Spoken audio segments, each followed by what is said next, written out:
Hello नमस्कार आदाब सलाम सत श्री अकाल केम छो कसे काय केरो हाल है के नाची यहाँ सब कैसन वानी हाउ आर यू कैसे हैं आप लोग केमो नाचो मनक्कम खम्बागनी हुकुम केमती अच्छंती।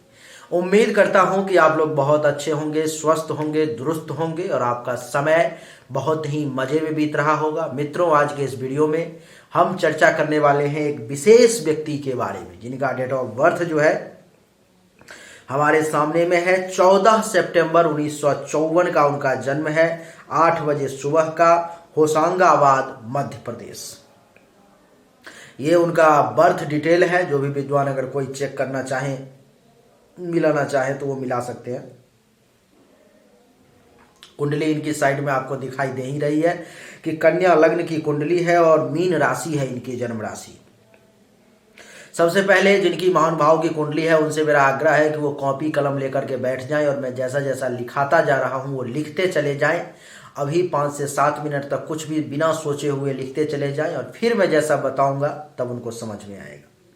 सबसे पहले आप लिखें कि जन्म से लेकर के 16 मार्च 1957 तक शनि की महादशा, 16 मार्च 1957 से लेकर के 16 मार्च 1974 तक बुध की महादशा, 16 मार्च 1974 से लेकर के 16 मार्च 1981 तक केतु की महादशा, 16 मार्च 1981 से लेकर के 16 मार्च 2001 तक शुक्र की महादशा, 16 मार्च 2001 से लेकर के 16 मार्च 2007 तक सूर्य की महादशा, 16 मार्च 2007 से लेकर के 16 मार्च 2017 तक चंद्रमा की महादशा, 16 मार्च 2017 से लेकर के 16 मार्च 2024 तक मंगल की महादशा और फिर उसके बाद जो है 16 मार्च 2024 से लेकर के 16 मार्च 2042 तक राहु की महादशा आ जाएगी।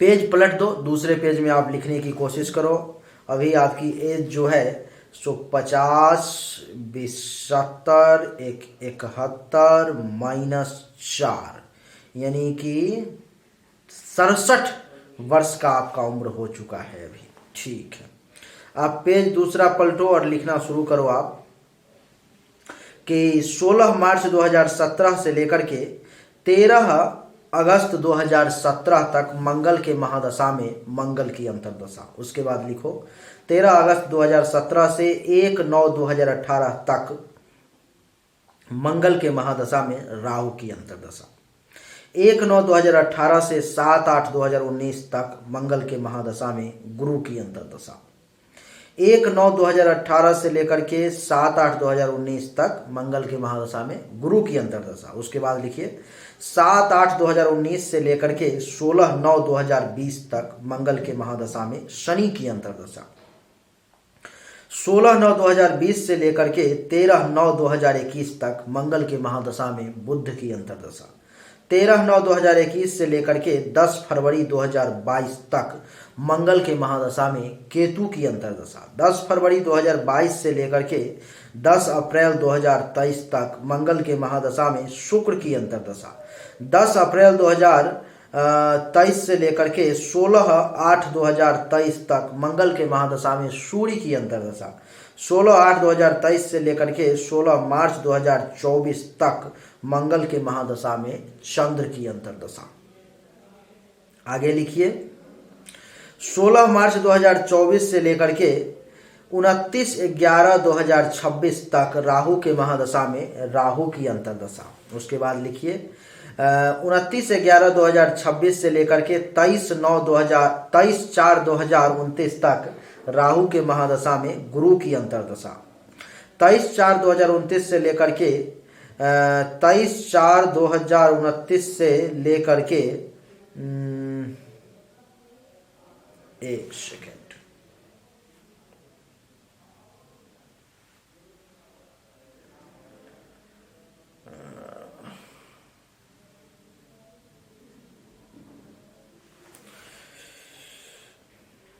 23/4/2029 से लेकर के 1 मार्च 2032 तक राहु में शनि की अंतर्दशा। उसके बाद लिखिए फिर मार्च 2032 से लेकर के 16/9/2034 तक राहु में बुध की अंतर्दशा। फिर लिखिए 16/9/2034 से लेकर के 4/10/2035 तक राहु में केतु की अंतर्दशा। 4/10/2035 से 4/10/2038 तक राहु में शुक्र की अंतर्दशा। 4/10/2038 से लेकर के 29/8/2039 तक राहु में सूर्य की अंतर्दशा। 29/8/2039 से लेकर के 1 मार्च 2041 तक राहु में चंद्रमा की अंतर्दशा। अब इससे आगे नहीं जाएंगे और मुझे लगता भी नहीं है कि इससे आगे जाने की आवश्यकता है। और अब मैं जैसा लिखाता हूँ आप बस वैसा लिखते चलें, आपको समझ में आता जाएगा। अब आपको लिखने की आवश्यकता नहीं है।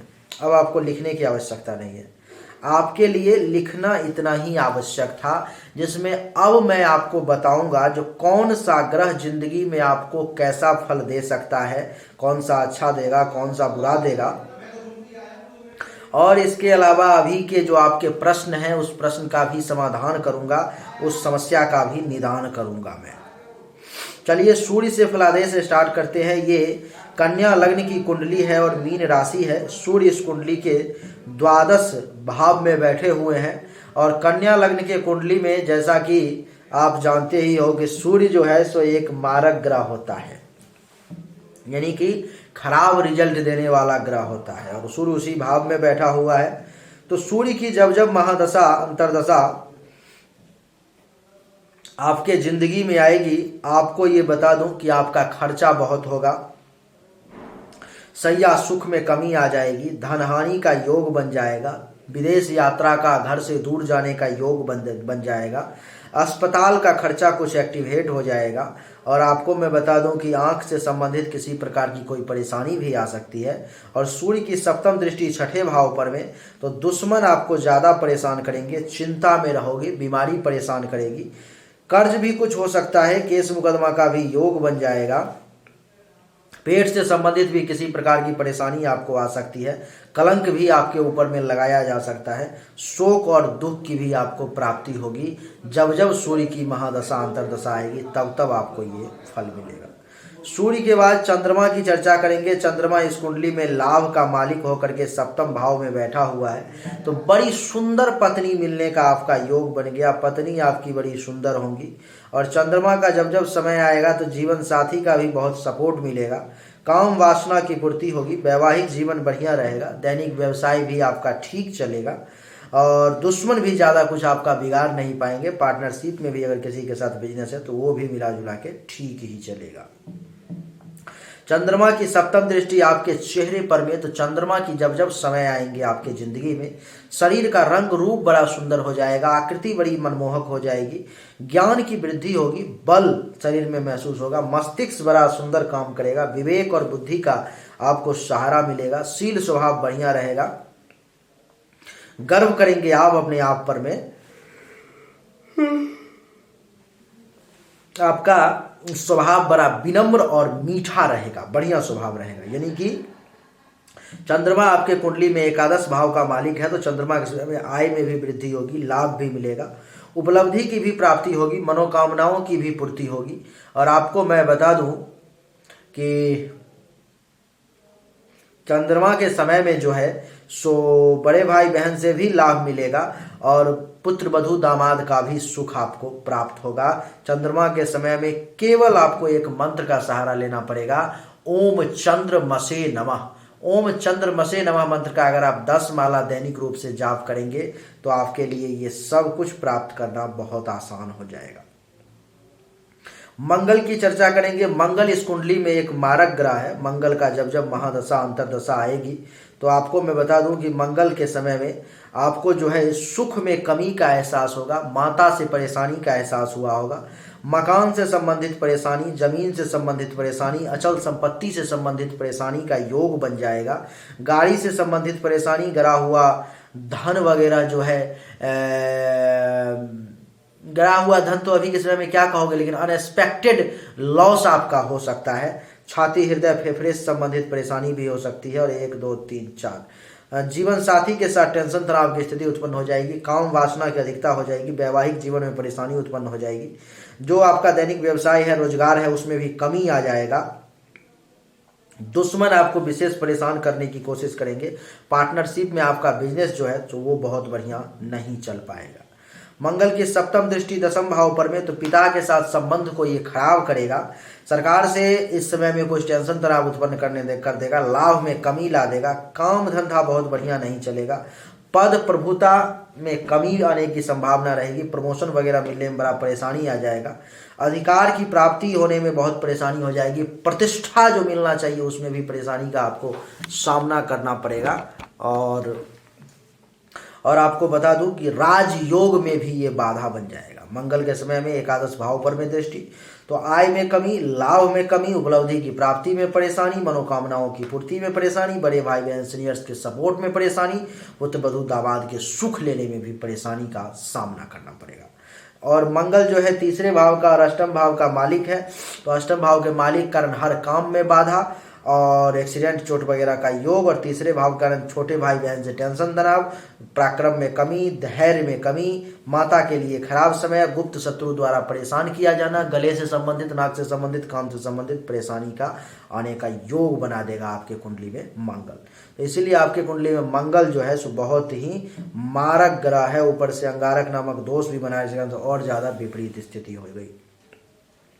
मंगल के बाद बुध की चर्चा करेंगे। बुध इस कुंडली में राजयोग बना रहा है। बुध उच्च का होकर के प्रथम भाव लग्न में ही बैठा हुआ है। बुध आपके लिए राजा जैसा जिंदगी देगा। बुध आपको सरकारी नौकरी भी दे सकता है। क्या क्या देगा आपको आइए बताता हूँ। बुध के कारण आपका एक पर्सनालिटी बहुत ही अच्छा होगा। सभ्य व्यक्ति के तौर पर में आप जाने जाएंगे। शरीर का रंग रूप भी बढ़िया होगा। आकृति भी बुध के समय में बढ़िया होगी। ज्ञान भी बढ़िया रहेगा। बल की भी कमी नहीं रहेगी बुध के समय में। दिमाग भी बढ़िया काम करेगा। विवेक और बुद्धि का सहारा लेंगे। शील स्वभाव भी बढ़िया रहेगा। कुछ ऐसा काम करेंगे जिसके कारण से आप खुद भी और आपके घर के लोग भी आप पर में गर्व करेंगे। स्वभाव भी बड़ा विनम्र रहेगा। बुध के समय में जीवन साथी का भी पूरा सपोर्ट मिलेगा। काम और वासना की पूर्ति भी होगी। वैवाहिक जीवन भी बढ़िया रहेगा। दैनिक व्यवसाय भी अच्छा चलेगा। और प्रत्यक्ष दुश्मन जो आपसे टकराने की कोशिश करेंगे वो चूर चूर हो जाएगी। पार्टनरशिप में भी अगर किसी के साथ बिजनेस है तो वो भी अच्छा चले। बुध के समय में पिता से भी लाभ का योग बनेगा। सरकार से भी बहुत फायदा मिलेगा। काम धंधा भी बढ़िया चलेगा। कारोबार में भी वृद्धि होगी। पद प्रभुता प्रतिष्ठा में भी वृद्धि का योग बनेगा। प्रमोशन इंक्रीमेंट का योग बनेगा। अधिकार मिल जाएगा। प्रतिष्ठा की प्राप्ति होगी। राजयोग है कुंडली में तो सरकारी नौकरी वगैरह का भी योग था। अगर भगवान की कृपा हुई होगी तो आपको हुआ होगा। तो बुध के कारण बुध की जब जब समय आपकी जिंदगी में आएगी आपको तब तब बढ़िया ही रिजल्ट मिलेगा। बुध के बाद बृहस्पति की चर्चा करते हैं मित्रों। बृहस्पति कुंडली में कर्क राशि में बैठा हुआ है। लाभ के घर में ये भी कमाल ही है आपके कुंडली में। लेकिन डिग्री वाइज बृहस्पति कमजोर है। बृहस्पति का अगर पुखराज धारण कर लिया गया तो बृहस्पति के समय में बहुत पैसा आएगा। बहुत लाभ मिलेगा। बड़े भाई बहन से फायदा होगा। मनोकामनाओं की पूर्ति होगी। सीनियर्स का सपोर्ट मिलेगा। उपलब्धि की प्राप्ति होगी। पुत्रवधू दामाद का सुख मिलेगा। और 1 2 3 4 5 मेहनत भी खूब करेंगे। बृहस्पति के समय में जो है तो छोटे भाई बहन से भी लाभ मिलेगा। पराक्रम में भी वृद्धि होगी। पैसेंस भी अच्छा रहेगा। और गुप्त शत्रु भी कुछ नहीं बिगाड़ पाएंगे। गले से संबंधित, नाक से संबंधित, कान से संबंधित परेशानी भी आपका बाल बांका नहीं कर पाएगी। गुरु की दृष्टि पंचम भाव पर में तो संतान में पुत्र प्राप्ति का एक योग बना दिया गुरु। विद्या बुद्धि के क्षेत्र में अच्छा लाभ मिलेगा। यश में वृद्धि होगी। फॉलोअर्स की संख्या बढ़ेगी। चाहने वालों की संख्या बढ़ेगी। यश में वृद्धि होगी। धर्म और मंगल कार्य आपके हाथों से होगा। ननिहाल पक्ष से भी कुछ फायदा मिलने का योग बन गया। गुरु की नौवीं दृष्टि पत्नी के घर पर में तो जीवन साथी का भी सुख गुरु के समय में मिलेगा। काम वासना भी अच्छी प्राप्ति होगी। वैवाहिक जीवन बढ़िया रहेगा। दैनिक व्यवसाय भी बढ़िया चलेगा।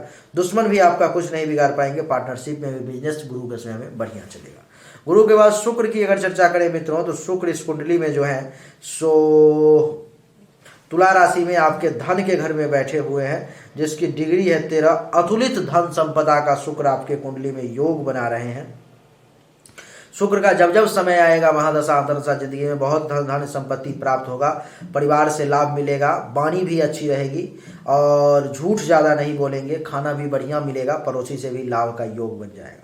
शुक्र के समय में अचानक से धन लाभ का योग बन जाएगा। बिगड़ता हुआ काम भी अपने आप बनने लगेगा। विदेश से भी कुछ धन लाभ का योग बन जाएगा। हर मामले में आपके लिए शुक्र का समय जो है इस कुंडली में बढ़िया रिजल्ट देने के बारे में बता रहा है। शुक्र जो है सो आपके भाग्य का भी मालिक है, तो शुक्र के समय में भाग्य का भी सपोर्ट मिलेगा। धर्म और तीर्थ यात्रा करने का भी योग बन जाएगा। ससुराल पक्ष से भी फायदा मिलेगा। स्वप्न भी पूरे होंगे। शिक्षा स्तर भी बढ़िया रहेगा। बढ़िया गुरु और आचार्य का आशीर्वाद भी आपको शुक्र के समय में प्राप्त होगा। शनि की अगर बात करें तो शनि भी इस कुंडली में उच्च का होकर के 13 डिग्री में बैठा हुआ है। ये भी राजयोग बना रहा है। जिसके कारण से शनि के समय में भी आपको अपार धन दौलत का योग बन जाएगा। कुंडली में बहुत धन धान्य संपत्ति जमा कर पाएंगे। परिवार से लाभ का योग, पड़ोसी से लाभ का योग, रिलेटिव से लाभ का योग। वाणी थोड़ा सा शनि के समय में तीखा हो जाएगा। शनि के समय में जमीन, मकान, भूमि, भवन, गाड़ी, घोड़ा, बंगला, अचल संपत्ति प्राप्ति का योग बन जाएगा आपके लिए। छाती, हृदय अथवा फेफड़े से संबंधित परेशानी को दूर करने का योग बन जाएगा। अचानक से धन लाभ का भी योग बन जाएगा। शनि की दृष्टि अष्टम भाव पर में, तो विदेश से धन लाभ का योग, आकस्मिक धन लाभ का योग। अगर विदेश में जाके काम करोगे तो कई गुना फायदा आपको होगा। दसम दृष्टि शनि की एकादश भाव पर में, तो शनि के समय में आय में वृद्धि हो जाएगी, लाभ में वृद्धि हो जाएगी, उपलब्धि की प्राप्ति होगी, मनोकामनाओं की पूर्ति होगी। बड़े भाई बहन से लाभ मिलेगा। पुत्र वधू दामाद का सुख प्राप्ति का योग बन जाएगा आपके लिए। हर मामले में शनि का समय भी आपके लिए बढ़िया रहेगा। राहु की अगर बात करें तो राहु इस कुंडली में चतुर्थ भाव में नीच का होकर के बैठा हुआ अंगारक नामक दोष बना रहा है। राहु का जब जब समय आएगा जिंदगी को बर्बाद करके तहस नहस करके रख देगा। राहु के समय में सुख में कमी आ जाएगी, मकान से संबंधित टेंशन उत्पन्न हो जाएगा, जमीन से संबंधित टेंशन उत्पन्न हो जाएगा, अचल संपत्ति से संबंधित परेशानी आ जाएगी, गाड़ी से संबंधित परेशानी आ जाएगी, छाती, हृदय अथवा फेफड़े से संबंधित परेशानी का योग बन जाएगा। और 1 2 3 4 5 राहु कारण अष्टम भाव पर दृष्टि, यानी कि गुदा मार्ग से पैखाने के रास्ते से संबंधित परेशानी का योग बन जाएगा। अचानक से धनहानि, एक्सीडेंट वगैरह का भी योग बन जाएगा। सारा काम बनते बनते बिगड़ जाएगा। किसी बड़े बीमारी के शिकार भी योग राहु बना सकता है। राहु की जो है सप्तम दृष्टि दसम भाव पर में, तो पिता से टेंशन तनाव का योग, काम धंधा में परेशानी का योग, कारोबार में परेशानी का योग, पर पद प्रभुता में परेशानी का योग, अधिकार में कमी का योग, प्रतिष्ठा में कमी का योग, मान सम्मान में कमी का योग बना देगा। राहु की नवम दृष्टि द्वादश भाव पर में, तो खर्चा बहुत होगा, धनहानि का योग बना देगा, सैया सुख में कमी आ जाएगी, अस्पताल का खर्चा एक्टिवेट हो जाएगा आपके लिए, आंख से संबंधित परेशानी भी होगी, किसी का मृत्यु भी हो सकता है। राहु का समय आपके लिए अच्छा नहीं रहेगा। केतु की अगर बात करें तो केतु का भी कुछ ऐसा ही सीन है। केतु के समय में भी पिता से टेंशन, राज्य से टेंशन, काम धंधा ना चलना, पद प्रभुता में कमी, अधिकार में कमी, इज्जत प्रतिष्ठा मान सम्मान में कमी। और केतु की पंचम दृष्टि 1 2 3 4 5 आपके द्वितीय भाव पर में, तो धन धान्य जमा पूंजी को खत्म करने का प्रयास करेगा, पारिवारिक माहौल को टेंशनाइज करने का प्रयास करेगा, वाणी में दोष उत्पन्न करने का प्रयास करेगा, झूठ बुलवाने का प्रयास करेगा और पड़ोसी से भी टेंशन तनाव देने का प्रयास करेगा। केतु की सप्तम दृष्टि चतुर्थ भाव पर में सुख में कमी लाएगा, मकान, गाड़ी, घोड़ा, बंगला, जमीन से संबंधित परेशानी देगा, छाती, हृदय, फेफड़े से संबंधित भी परेशानी देगा। 8 9 नवम दृष्टि केतु की छठे भाव पर में दुश्मन परेशान करेगा, चिंता में रहोगे केतु के समय में, रोग परेशान करेगा, कर्ज में जा सकते हो, केस मुकदमा का योग बन सकता है, पेट से संबंधित परेशानी, कलंक लगने का योग, शोक और दुख प्राप्ति का भी योग जो है केतु बना देगा। अंगारक नामक दोष बन रहा है कुंडली में, जिसके कारण से चतुर्थ भाव और दसम भाव के रिगार्डिंग आपको मंगल के समय में भी और राहु केतु के समय में भी परेशानी का सामना करना पड़ेगा। यानी कि जमीन, मकान, भूमि, भवन, गाड़ी, घोड़ा, बंगला के रिगार्डिंग आपको जिंदगी में बार बार परेशानी आएगी। इज्जत प्रतिष्ठा, मान सम्मान, कारोबार, नौकरी, इन सब के रिगार्डिंग भी परेशानी का सामना करना पड़ेगा जिंदगी में। अब आप समझ चुके कि कौन सा ग्रह जिंदगी में आपको क्या क्या रिजल्ट देने में सक्षम है। अब आपके लिए मैं बता देता हूं कि जिंदगी में कौन कौन सा रत्न आप धारण कर सकते हो। सूर्य का माणिक्य आप कभी नहीं धारण कर सकते, चंद्रमा की मोती धारण करने की आवश्यकता नहीं है, मंगल की मूंगा धारण करने की आवश्यकता नहीं है, बुध की पन्ना धारण करने की आवश्यकता नहीं है, गुरु के लिए एक बढ़िया क्वालिटी का खाली पुखराज धारण करने की आवश्यकता है, शुक्र और शनि के लिए आपको किसी भी प्रकार का रत्न धारण करने की आवश्यकता नहीं है। यानी कि केवल गुरु का अगर एक बढ़िया पीला पुखराज धारण कर लिया गया तो आपकी जिंदगी जो बची हुई है उसमें भी कमाल हो सकता है। अभी जो समय आपके जिंदगी का चल रहा है महानुभाव, वो मंगल का समय चल रहा है और मंगल में बताया अंगारक नामक दोष की स्थिति चल रही है, जिसके कारण से आप वो मकान वाला टेंशन झेल रहे हो। अभी आप एक काम करो, ओम मंग मंगलाय नमः मंत्र का 10 माला दैनिक रूप से जाप शुरू कर दो। और दूसरा, मकान भी नहीं बिक पा रहा है, हर तरफ से आप परेशानी में हो, जो अभी अभी मंगल का फलादेश बताया मैंने और ऊपर से अंगारक नामक दोष का जो फलादेश बताया वो भी परेशानी आप झेल ही रहे हो। तो क्योंकि अंगारक नामक दोष चतुर्थ भाव में बन रहा है, जिसके कारण से ये परेशानी आ रही है। आप एक काम करो, दैनिक रूप से ओम मंग मंगलाय नमः मंत्र का 10 माला जाप करना शुरू कर दो। पुखराज, पीला पुखराज के अलावा किसी भी प्रकार का कोई रत्न धारण कर रखे हो तो उसको खोल के हटा दो, नहीं तो परेशानी में पड़ जाओगे। अच्छा, उसके बाद मैं आपको बता दूं कि मंगल के अलावा अभी जो कुंडली में स्थिति चल रही है वो और भी ज़्यादा विपरीत और प्रबल मारक स्थिति चल रही है। केतु की अंतर्दशा चल रही है, तो केतु का समय चल रहा है, तो जिसके कारण से ओम मंगलाय नमः के साथ साथ ओम केंग केतवे नमः मंत्र का भी 10 माला जाप शुरू कर दो, जल्दी से जल्दी आपके लिए बढ़िया रहेगा। केतु के मंत्र का जाप रात में सोने से पहले करना है, हाथ पांव धो करके 10 माला यानी कि रुद्राक्ष के माला पर में 1080 बार। और मंगल के मंत्र का जाप जो है सुबह में करना है स्नान करके 1080 बार यानी कि 10 माला ओम मंगलाय नमः। मंगल के मंत्र का जाप जो है मंगलवार के दिन से शुरू करना है और केतु के मंत्र का जाप शनिवार के दिन से आरंभ करना है। आपको मैं बता दूं कि ये जो आपका मकान वाला प्लॉट वाला जो समस्या आ रहा है, ये मंत्र का जाप जब महीना 2 महीना करोगे तो उसके बाद धीरे धीरे ये सब सॉर्ट आउट होना शुरू हो जाएगा। और इससे 2022 के फरवरी के बाद समय में बदलाव आएगा, आपके लिए बढ़िया समय रहेगा। लेकिन मंत्र का जाप छोड़ना मत, मंत्र का जाप कंटिन्यू रखना, तभी जाकर के इस परेशानी से आप बाहर निकल पाओगे। और मंगल 2024 तक है, तो 2024 तक ओम मंगलाय नमः मंत्र का आपको जाप करना है। केतु वाले का 10 फरवरी 2022 तक जाप करना है। उसके बाद शुक्र का समय आ जाएगा तो ओम शुक्राय नमः मंत्र का 10 माला शुरू कर दोगे और केतु वाले मंत्र का जाप बंद कर दोगे। तो यही थी आपके कुंडली का विश्लेषण, जो संपूर्ण जानकारी हमने आपको देने की कोशिश की। उम्मीद करता हूं कि आपको सब कुछ समझ में आ गया होगा, और अगर समझ में आ गया तो इस वीडियो को लाइक करें, शेयर करें, चैनल को सब्सक्राइब करके इसके बेल आइकन के बटन को दबा दें। एक बार फिर से आप सभी का बहुत बहुत धन्यवाद। Thank you so much. जय हिंद, वंदे मातरम। बोलिए राधे राधे।